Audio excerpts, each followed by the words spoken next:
On his 1,461st day in office, President Obama wakes up here, the residence on the second floor of the White House. But this is no ordinary day for President Barack Obama. He'll make his way around Washington, D.C. in a day of ceremony and celebration steeped in history, marking his second-term inauguration. We start the fly-through of his day in the White House driveway, where the president, followed by the vice president and family members, proceed to the Capitol.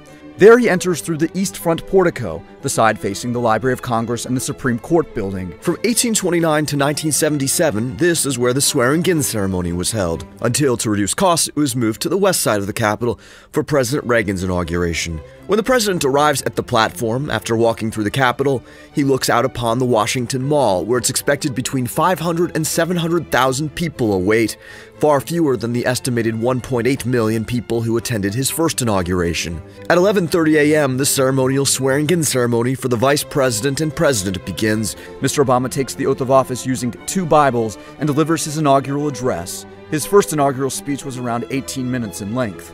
Afterward, he's escorted back inside the Capitol for a luncheon in the Old House Chamber, what's now Statuary Hall, with 200 guests. They're served lobster tail, hickory grilled bison, and Hudson Valley apple pie. Then at 2:35 p.m., the inaugural parade begins, with the president leading the way down Pennsylvania Avenue for the 1.2-mile trip to the White House. He passes the National Archives building, the Department of Justice, and other landmarks before veering around the Treasury building and arriving at the parade reviewing stand. There he'll greet floats and vehicles representing more than 58 groups. Afterward, he goes back into the White House, where he and his family don their formal wear in preparation for 2 inaugural balls. The galas kick off at 6 p.m. at the Washington Convention Center. The day ends with his motorcade returning to the White House. There, the 44th president wraps up day 1 of his second term, sleeping 1 floor above his office, the Oval Office, for 4 more years.